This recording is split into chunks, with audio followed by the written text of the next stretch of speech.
Hello everyone and welcome back to the Belgian Beer Brothers channel. Cedric here from Antwerp, and today we are going to talk about another fruit beer. I feel the need in this video to actually correct something.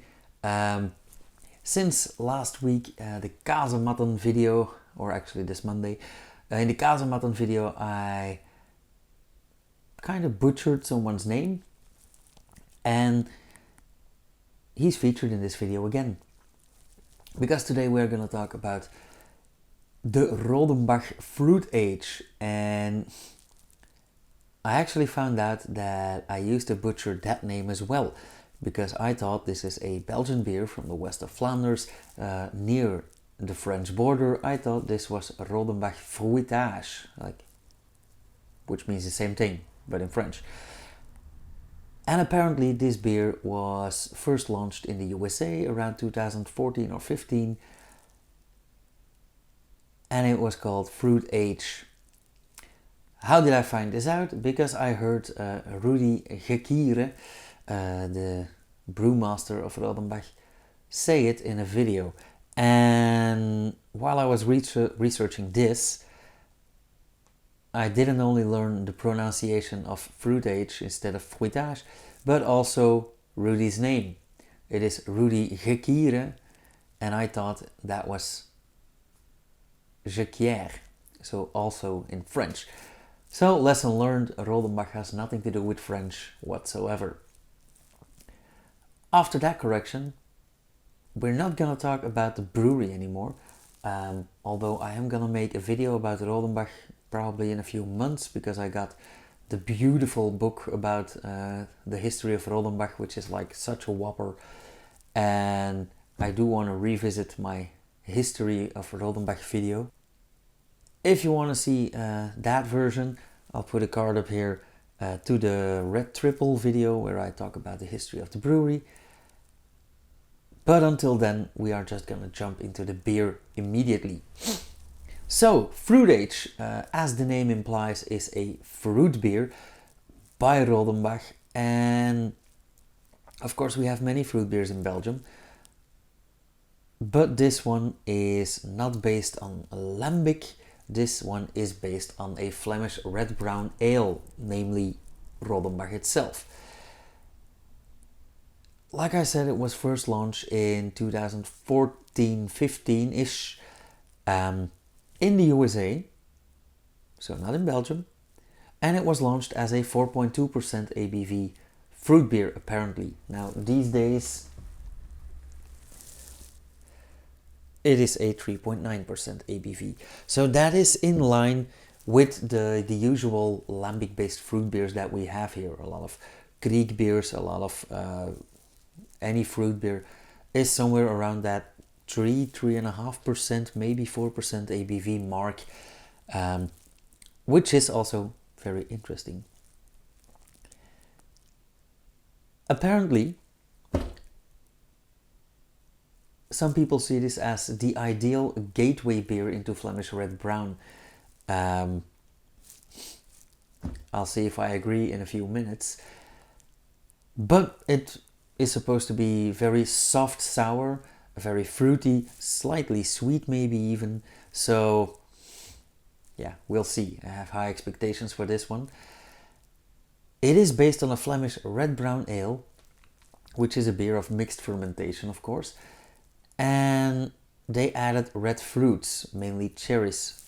If I take a look at the front label, it is brewed with 100% natural ingredients, it says here, and they assure that there are no artificial sweeteners added. I actually don't know if there's sugar added, couldn't find that anywhere, but this is also aged in oak foeders or oak vats. So like I said, high expectations. It has won 6 awards over, I think, 4 years, and all over the world. So in Brussels, the World Beer Awards, Asia, Australia, you name it. And they actually market this, and that I actually don't know which one was first, the Liefmans on the Rocks or the Fruitage. I think they're sort of the same age. But they also market this as a ideal cocktail in itself. When you add some ice cubes, some lime, and some fresh mint leaves. Haven't tried that out yet. Haven't even tried the beer in itself yet. But that might be interesting, as I do love a good beer cocktail. If you're interested in that, maybe that's something we ought to talk about in a later video, so let me know down in the comments. Because I used to be a bartender and I loved making and inventing beer cocktails as well. Now, what does the back label say? Like I said, the serving ritual: put ice cubes in your glass, pour your Fruitage, add a slice of lime, top off with mint. They called that the perfect pour, apparently. And then 100% natural ingredients, 200% refreshing. Contains malted barley, 7% cherry juice. And that's actually all they say here. All right. Maybe one minor detail about the brewery. Of course, it is still Rodenbach, but Rodenbach used to be part of the Palm Brewery, and Palm in itself became part of the Swinkels, Royal Swinkels family breweries. So it is now in Dutch hands. Nonetheless, they kept their identity, they kept their recipes, and most of all, they kept their awesome beers. Branded bottle cap, different from the other Rodenbach bottle caps. This one does say Rodenbach Fruitage. And normally they have an all clear glass of the same shape, but I happen to have one of the festive ones. I think this was a limited edition holiday glass or something that I got my hands on. Still don't know if I think it's beautiful or kitsch, but yeah. Also, as many fruit beers, as is the case with many fruit beers, this is sold in 25 centiliter bottles instead of 33s. And that is something very common among low ABV beers, actually, Pilsner beers, fruit beers. So this glass is also 25 centiliters. However, there is some spare room for those ice cubes and that lime.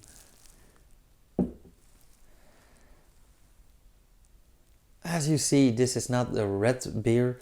The color is still, so can I call this murky red? Does that sound too icky or murky? So you still see that this is a red brown ale, or a Flemish brown, Flemish red, whatever you want to call it. It's just one style, but it is a bit more reddish because of the cherry juice. Also not very clear. And this does have a very interesting smell, a very interesting scent. This actually still smells like a red brown ale.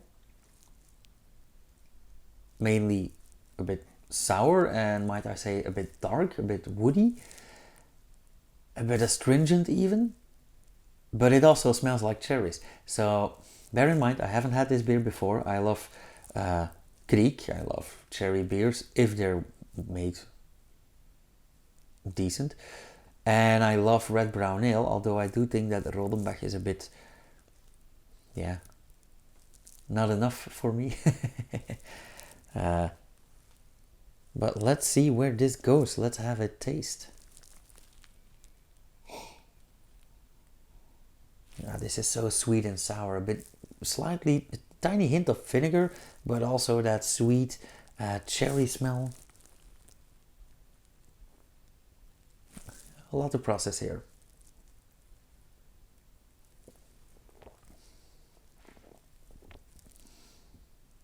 Okay.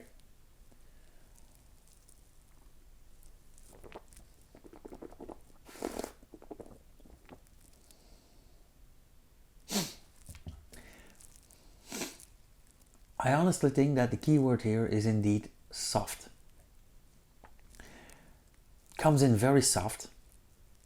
Of course, it is a 3.9% ABV. It is aged, so a bit less carbon dioxide, even though I do see some lovely tiny bubbles purling up. I haven't talked about the foam yet, but the foam is like reddish beige, but mainly not a lot of foam. Immediately dissipated, which is quite normal with this style. Any sour beer has little to no foam. But like I was saying, this taste is very soft. Soft sour is indeed, as they promised, the taste that I get out of here. Actually, in the initial taste, I mainly get like the cherry juice, the cherries and the sweetness. It is a very well-rounded flavor. It is very full on the mouthfeel. Of course, you do have a astringent beer and some sugary cherries, so that really fills up the whole mouth. And even though you don't really taste that sourness or the acidity, you do actually feel it in the back of the throat and on the back of the tongue. So it's a bit like when you go to a concert and you don't really hear the bass, but you really feel it in your stomach. So I love this, the complexity of the hidden taste. I think this is a very well-made beer. I think they probably tried a lot and this is what came out. I was a bit skeptical about this beer because I thought that maybe the nice red-brown ale, the Rodenbach, would be soiled with cherries, but it actually really works.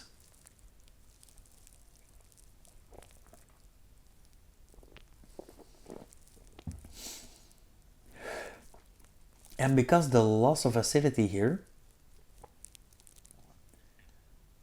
I think it would really work well with that lime. Of course,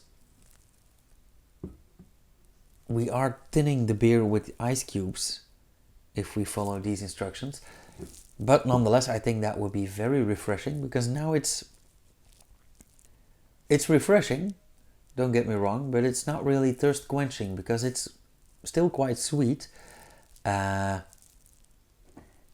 So I think adding ice to this would be not only refreshing but also more thirst quenching, mainly with that lime. So I think they're really onto something with this. Well, they have been for almost 10 years. So, and with 200 years of brewing history, you tend to have some knowledge in house.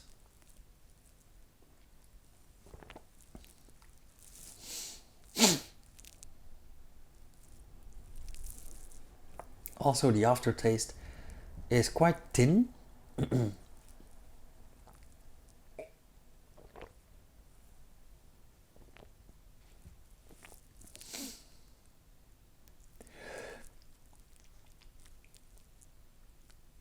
And it does remind me of several other brands of Kriek, like a Liefmans, Lindemans, which all have different production methods, by the way. But nonetheless, the aftertaste is still fresh and cherries. So I think that they really hit the target there. I kind of like the glass as well. Always like the fancy chalice glasses. So what should I do with this? I actually came into this video thinking that this would be not for me. It would be just some sticky cherry punch, but it's not really. So I should score this honestly, and let's call this, a solid 3. A very average, well-made beer. A 3 in Untapped, so 6 out of 10. And as usual, I'm curious for their other beers. So okay, let's leave it at that. As usual, thank you guys so much for watching. If you have any ideas for beer cocktails or to use this beer in something, Like, I wouldn't mind cooking this up as a coulis for ice cream, for example. If you have any remarks, questions, leave them down in the comments. As you guys have noticed the past few weeks, I do tend to answer them all, sometimes even with a video. And if you want to see more, subscribe, hit the bell icon, and you'll get notifications. Cheers, you guys.